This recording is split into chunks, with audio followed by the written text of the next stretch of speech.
राम राम मंडळी. आत्मा मालिक राम कृष्ण हरी. पुढील सर्व धार्मिक भाग पाहण्यासाठी स्पर्श परिसाचा या यूट्यूब चॅनलला लाईक, शेअर, सबस्क्राईब करत चला. जय हरी. गुरु ब्रह्मा गुरु विष्णू गुरुर्देव महेश्वरा, गुरु साक्षात परब्रह्म तस्मै श्री गुरुवे नमः. तस्मै श्री गुरुवे नमः. प्रथमतः पांडुरंग परमात्म्याला वंदन करून, विश्वात्मक सद्गुरु चरणी कोटी कोटी प्रणाम करून, अखंड विश्वातील साधू संत भक्त आणि वारकरी संप्रदायाला नतमस्तक होऊन, मी सद्गुरु भक्त कांचन स्पर्श परिसाचा या धार्मिक यूट्यूब चॅनलमध्ये आपणा सर्वांचे मनापासून हार्दिक स्वागत करत आहे. हे धार्मिक व्हिडिओ पूर्णपणे पाहाल तरच यातील भक्तीचे मर्म गाभा आपल्या लक्षात येऊन जीवन सुखी समाधानी होण्यास मदत होईल. स्पर्श परिसाचा म्हणजे जीवाला शिवाची भेट घडण्यासाठी साधू संतांची लाभलेली संगत, मार्गदर्शन, आशीर्वाद होय. आजचा विचार आहे, जीवनात जसा संग तसा रंग, म्हणून संगत करावी कोणाची हे ठरवा. आणि आजचा अध्यात्मपर विषय आहे श्री संत तुकाराम महाराजांच्या भक्तीचा महिमा. श्री संत तुकाराम महाराजांच्या भक्तीचा महिमा. अभंगाच्या वह्या डोहात बुडविल्या, भक्तीच्या बळाने चमत्कार घडला. अभंगाच्या वह्या डोहात बुडविल्या, भक्तीच्या बळाने चमत्कार घडला. आजचा सेवेसाठीचा अभंग घेतलेला आहे. संतांचे सुख झाले या देवा, म्हणून सेवा करी त्यांची. तेथे माझा काय कोण तो विचार, वर्णावया पार महिमा त्यांचा. संतांचे सुख झाले या देवा, म्हणून सेवा करी त्यांची. तेथे माझा काय कोण तो विचार, वर्णावया पार महिमा त्यांचा. हा अभंग तुकोबारायांचा आहे आणि 6 चरणांचा अभंग आहे. यामध्ये महाराज म्हणतात की संतांचे सुख देवाला होते. देवाला संतांचे सुख झाले तर ते कसे?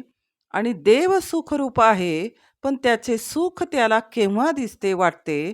तर जेव्हा देवाच्या भक्तीत नामात संत रंगतात तेव्हा देवाला सुख होते.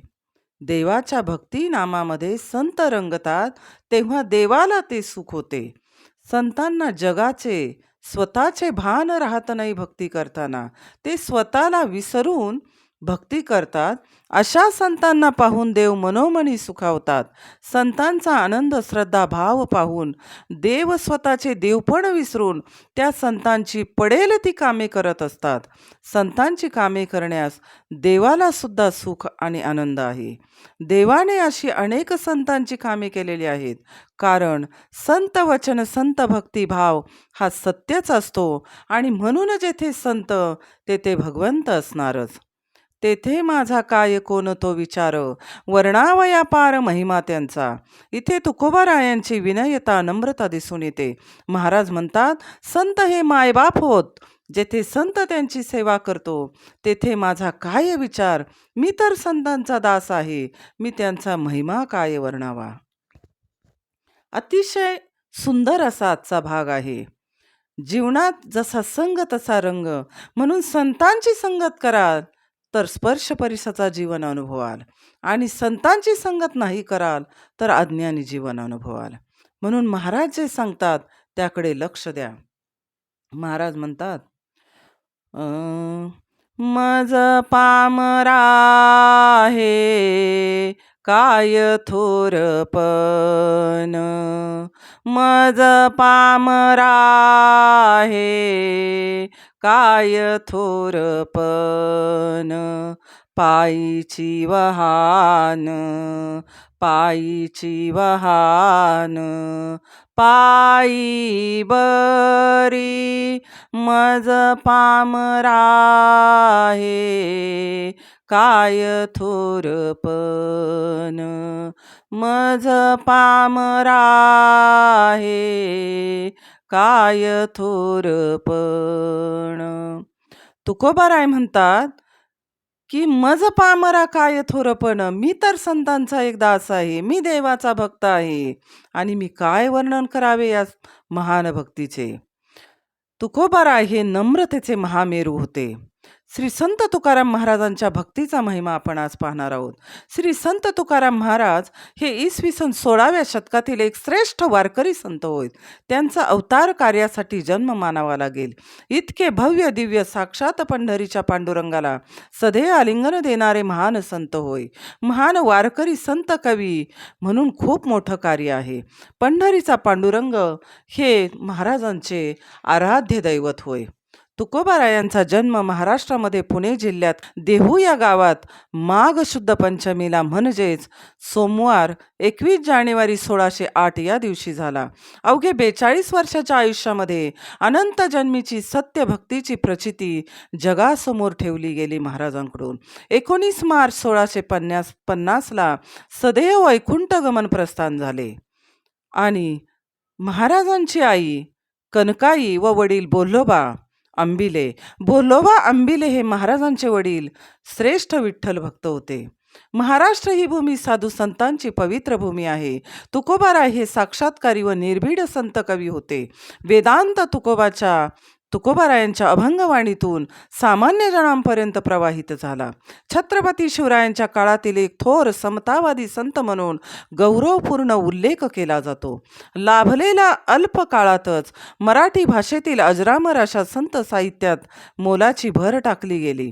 कधीही भंग न पावणाऱ्या हजारो अनमोल अभंगाची रचना करून जनसामान्यात मराठी भक्तालाच नव्हे तर संपूर्ण विश्वातील प्रत्येक मनुष्याला परमेश्वराची भक्ती कशी करावी, सदैव पांडुरंगाला कसे भेटावे याचे अनंत दाखले स्वानुभवाने प्रगट करून सांगितलेले आहे. संत तुकोबारायांचे 8वे पूर्वज म्हणजेच विश्वंभर बाबा हे संत ज्ञानेश्वरकालीन महान साधू होते. जन्मोजन्मी आम्ही बहुपुण्य केले, तेव्हा या विठ्ठले कृपा केली. महाराज म्हणतात की 4ही युगामध्ये आम्ही श्रेष्ठ सत्य भक्तीची मुहूर्त मेढ रोवलेली आहे आणि आता याही जन्मी श्री विठ्ठलाच्या आदेशाने जीवन विठ्ठलमयच कंठत आहे. म्हणून मोलाचे आयुष्य वेचून या जाय, पूर्वपुण्य होय लाभ याचा. मागील अनंत जन्मात केलेल्या कर्माच्या पाकानुसार आपल्याला मनुष्य देह मिळालेला आहे कर्मानुसार, तर सत्कर्मांचा साठा करून दुर्जनांच्या कट कारस्थानातूनही महाराजांनी ईश्वर भक्ती आनंदाने स्वानुभवणे हेच आमचे उज्ज्वल जीवन आहे असे सांगितले आहे. वेदांचा तो अर्थ आमासची ठावा येर आणि वाहवा भार माथा असे त्यांच्या परखड आणि स्पष्ट मत आहे. संत तुकोबारायांची कीर्ती 10 दिशांना सुगंधाप्रमाणे पसरत होती, परंतु समाजकंटकांना ते सहन होत नव्हते. असाध्य ते साध्य करिता सायास कारण अभ्यास तुका म्हणे. पवित्र गाथेमध्ये अनमोल असे 5000वर अभंग आहेत. समाज उपयोगी असे श्रेष्ठ जीवनबोध, शुद्ध भक्तीचा विचार समाजात रुजवण्याचे श्रेष्ठ कार्य या अभंगाद्वारे तुकोबारायांनी प्रगट केलेला आहे.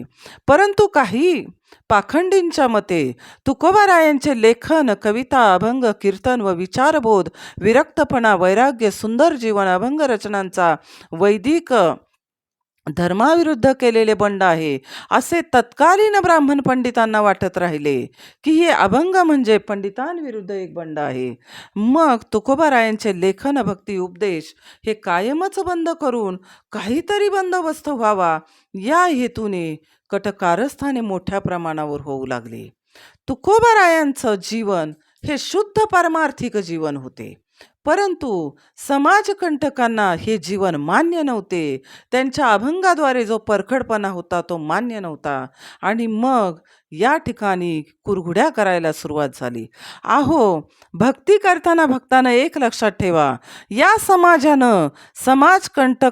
समाजातील समाजकंटकांनी साधू संतांना, माऊलींना, तुकोबारायांना सोडलं नाही तर आपल्यासारख्या क्षुल्लक भक्ताची काय तमा.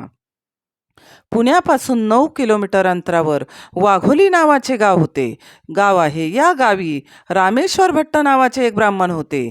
हे भटजी मोठे वेदशास्त्र संपन्न होते, शिवाय राजमान्यता असलेले धर्माधिकारी होते.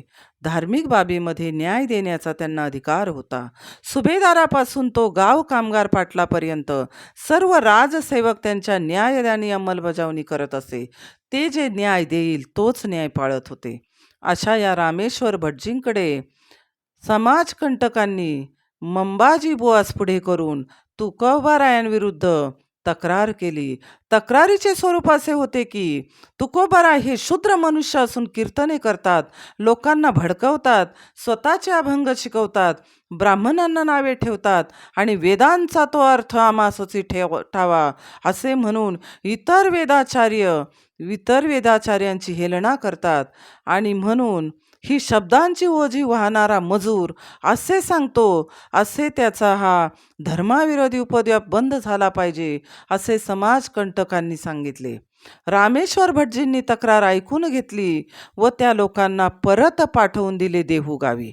पहा तुकोबारायांच्या विरोधात केवढं षडयंत्र रचलं जातंय. तथापि फक्त फिर्याद ऐकून एकतर्फी न्याय देणे ही गोष्ट जबाबदारीची नाही, म्हणून अधिकारी या नात्याने त्यांची दुसरी बाजू ऐकून घेण्यासाठी तुकोबारायांना बोलावून घेण्यासाठी एका मनुष्याला पाठवले. तुकोबाराय आल्यानंतर तुकोबारायांनी प्रथमतः त्यांना साष्टांग दंडवत घातला. पहा कोण कोणाला कशासाठी साष्टांग दंडवत घालते. संतांचे आचरण पहा. आणि हात जोडून तुकोबाराय उभे राहिले. रामेश्वर भटजींनी त्यांना लोकांच्या तक्रारीचे स्वरूप सांगितले आणि तुमचे काय म्हणणे आहे ते सांगा विचारले. तुकोबारायांनी कोणतीच बाब ना कबूल केली नाही. फक्त आपल्या बचावासाठी ते एवढेच म्हणाले की महाराज, आपण जसे वरिष्ठ अधिकाऱ्यांचे ताबेदार आहात तसाच मीही पांडुरंगाचा एक सेवक आहे. माझाही वरिष्ठ अधिकारी पांडुरंग आहे आणि माझा पांडुरंग जशी प्रेरणा देत आहे तसंच मी लोकांना शिकवण्याचे आणि धर्माचरण करण्याचे सांगत आहे. पुढे तुकोबाराय म्हणतात, आपुलिया बळे नाही मी बोलत, सखा भगवंत वाचा त्याची. साळुंकी मंजुळ बोलत असे वाणी, शिकविता धनी वेगळाची. काय म्या पामरे बोलावी, उत्तरे परी विश्वंभरे बोलविले. तुका म्हणे त्याची कोण जाणे, कळा चालवी पांगुळा पायाविन. एवढे सांगून ते मुकाट्याने उभे राहिले. त्यांची बाजू ऐकल्यानंतर रामेश्वर भट्टांना त्यांच्यावरच्या आरोपात समाजविघातक अगर राजकीय स्वरूपाचा, राजकारणाचा काही अपराध केल्याचं काहीच वाटलं नाही. तेव्हा फार विचार करून ते म्हणाले, ठीक आहे, हे कवित्व फार चांगलं आहे, परंतु आजवर जे झाले आहे आणि आमच्याकडे आलेल्या तक्रारीनुसार ज्यांना त्रास होतोय त्यांना होऊ नये म्हणून इथून पुढे तुम्ही तुमच्यापुरते हरिभजन खुशाल करा, पण लोकांना जमवून उपदेश करत जाऊ नका. आणि आणखी एक करा की आत्तापर्यंत तुम्ही ज्या काव्यरचना केलेल्या आहेत त्या सर्व काव्यरचना इंद्रायणीच्या डोहात नेऊन बुडवा. आणि हा निर्णय ऐकताच तुकोबारायांच्या डोळ्यातून अश्रू ओघळू लागले. अहो, शुद्ध भक्तीचा परमार्थ आणि हा बुडवायचा म्हणजे जीवनाचं सार्थकच संपल्यासारखं झालं. पण मोठ्या कष्टाने तुकोबाराय अश्रू अनावर केले आणि त्या ठिकाणीच भावनांचा ओघ थांबवला आणि तुकोबाराय म्हणाले, जशी आपली आज्ञा, असे म्हणून तिथून माघारी फिरले.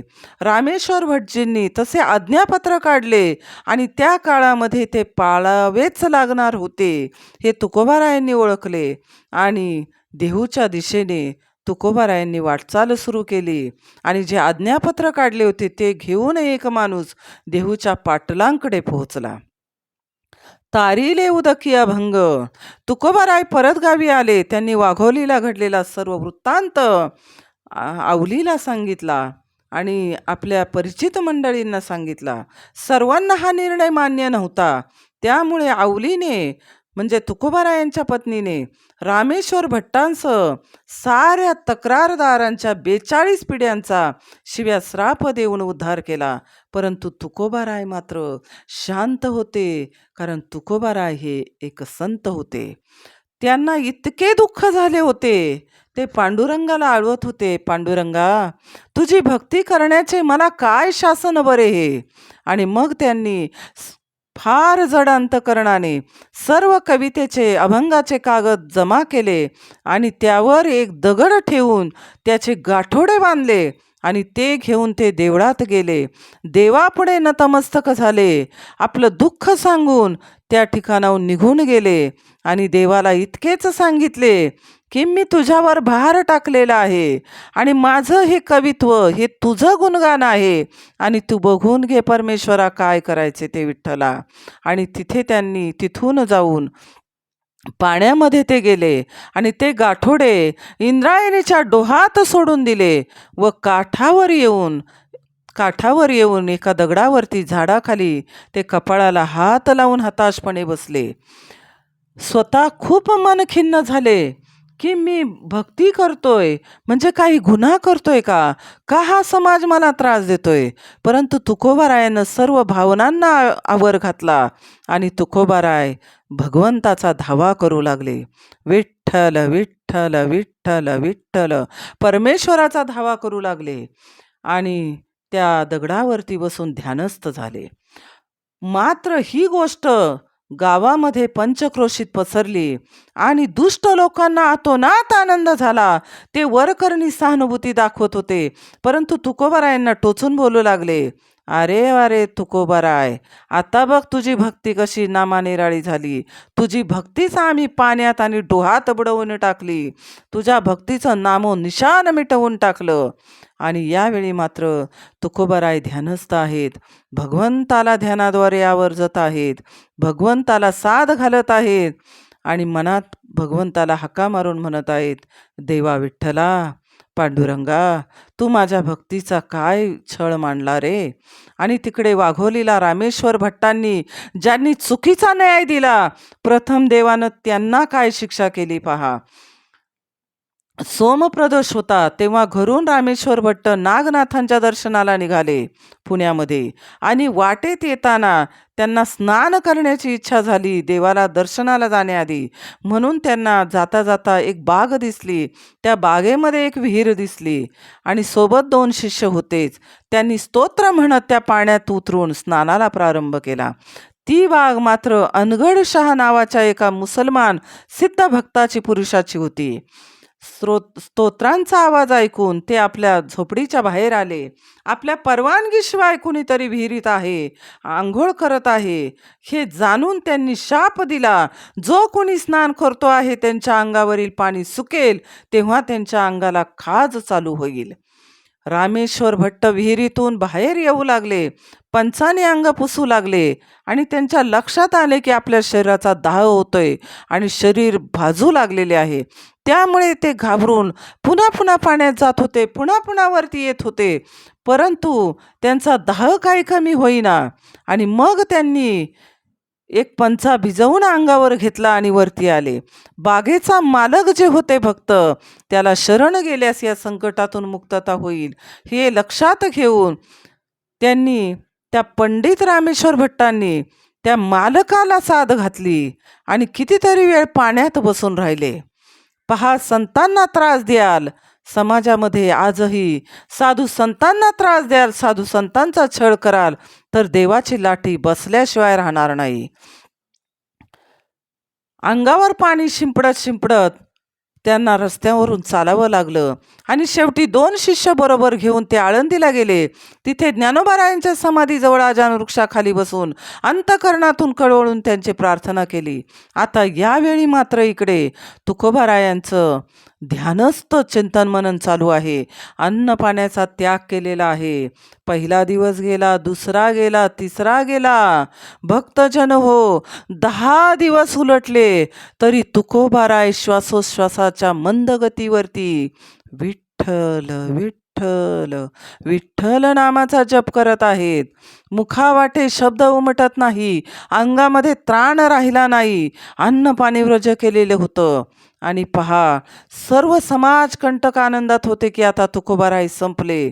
आता तुकोबारायांची पीडा या गावातून कायमची गेलेली आहे. त्यामुळे आनंदाचा वर्षाव समाजकंटकांवर होत होता. मात्र तुकोबारायांचं खरं मर्म जाणणारे सर्व भक्तगण देवाला साथ घालत होते. पांडुरंगा विठ्ठला, हीच वेळ आहे तुकोबारायांना तुकोबारायांचं लिखाण परत आणून दे, तुकोबारायांचं काव्य आणून दे आणि या जगासमोर तुकोबारायांच्या खऱ्या भक्तीला साथ दे. सर्वजण भगवंताला विनवणी करत होते. आणि पहा, तुकोबारायांचा श्वासोच्छ्वासही मंद होत चालला होता.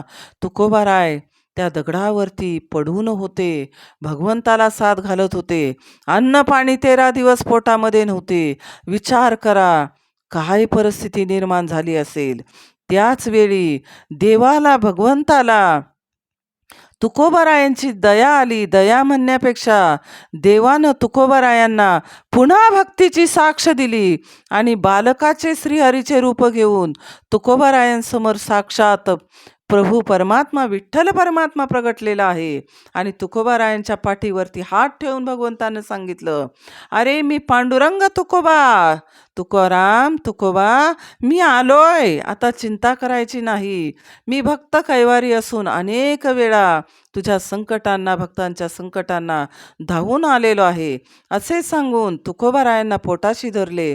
तुकोबाराय अन्नपाणी 13 दिवस व्रज असल्यामुळे पूर्ण क्षीण होऊन गेले होते. लोकांना फक्त तुकोबाराय दिसत होते आणि तुकोबारायांना भगवंत दिसत होते. पहा, संत आणि समाजामधला हा फरक. पण 13व्या दिवशी रात्री, याच दिवशी चमत्कार झाला. तुकोबारायांना भगवंत भेटले सुद्धा आणि त्याच रात्री अनेक तुकोबारायांच्या समर्थकांना एकाच वेळी दृष्टांत झाला की मी तुकोबारायांचे अभंग पाण्यात कोरडेच ठेवलेले आहेत.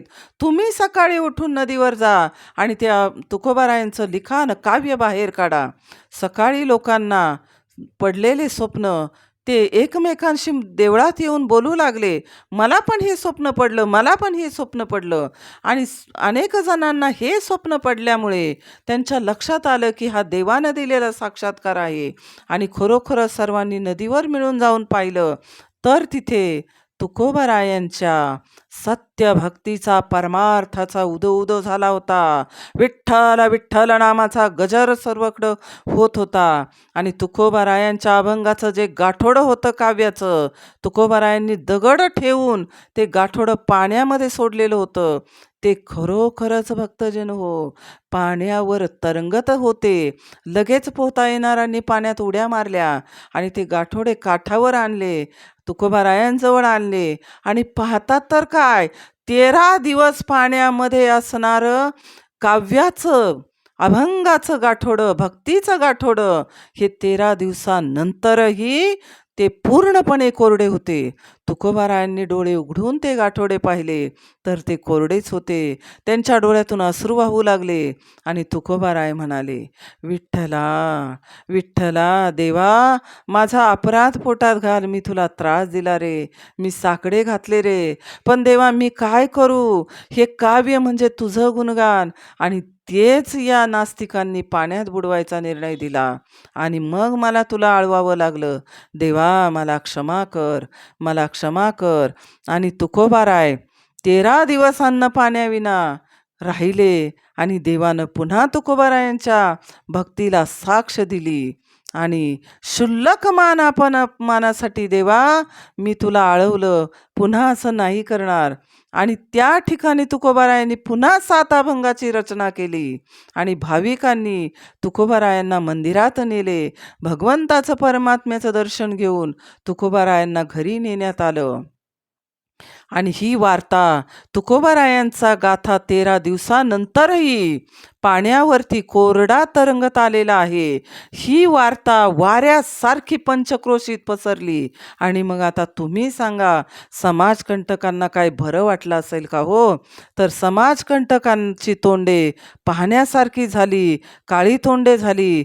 परंतु तुकोबारायांच्या खऱ्या भक्तीचा चमत्कार झाला आणि असाध्य ते साध्य झाले. ना भूतो ना भविष्यती ही गोष्ट जगाच्या अंतापर्यंत समाजाला शुद्ध भक्तीची प्रेरणा देत राहील.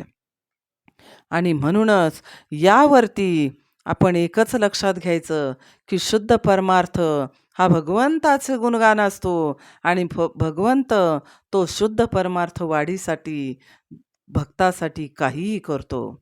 आजचं सार आहे. गीतेमध्ये एक श्लोक आलेला आहे, बहुना जन्मनामंते ज्ञानवान्मा प्रपद्यते वासुदेवा सर्वमितीस महात्मा सुदुर्लभ. अध्याय 7 मध्ये हा श्लोक आलेला आहे. याचा अर्थ असा आहे की अनेक वेळा जन्म झाल्यानंतर साधू संतांचे सर्व विश्व वासुदेव होय. म्हणजे साधू संतांना अनेक जन्म लाभले, प्रत्येक जन्मात त्यांनी भगवंताचीच प्राप्ती केलेली असते. आणि असे ज्ञान ज्या साधू संतांना प्राप्त होते, ते ज्ञानी जीव, ते ज्ञानी भक्त, ते ज्ञानी आत्मा मला परमप्रिय आहेत. असे महात्मा सर्व विश्वात चराचरात अत्यंत दुर्लभ आहे, असे स्वतः भगवान श्रीकृष्ण सांगत आहेत. म्हणजेच श्रेष्ठ संत तुकोबारायांची भक्ती आजचे सार आहे. श्रेष्ठ संत तुकोबारायांची भक्ती ही विश्वात्मक शक्तीला म्हणजेच आत्मशक्तीला स्वानुभवणारी श्रेष्ठ भक्तीची शक्ती होती. म्हणून देवावर प्रेम करा, साधू संतांची सेवा करा. सत्यमेव जयते. मोलाचे आयुष्य वेचोनिया जाय, पूर्व पुण्य होय लाभ याचा. असे मौल्यवान आयुष्य जगा की जगाच्या मालकाने सदेह दर्शन आपल्याला सुद्धा द्यावे. जय हरी विठ्ठल, श्री हरी विठ्ठल. भक्तजन हो, आजचा 16वा अनमोल भागही आपणास मनापासून आवडला असेल यात शंकाच नाही. म्हणूनच असे अनमोल धार्मिक संतमय शिवमय भाग पाहण्यासाठी स्पर्श परिसाचा या धार्मिक यूट्यूब चॅनलला लाईक शेअर सबस्क्राईब करून या स्पर्श परिसाच्या कुटुंबातील एक भाग व्हा आणि या दिव्य भक्ती महायज्ञाचा एक भाग होण्यासाठी लाईक सबस्क्राईब करत चला आणि ईश्वराला स्वानुभवा. जय हरी विठ्ठल, श्री हरी विठ्ठल. धन्यवाद. आत्मा मालिक. जय शिवराय. जय महाराष्ट्र. जय भारत. जय श्री कृष्णा. राम कृष्ण हरी. राम कृष्ण हरी. राम कृष्ण हरी.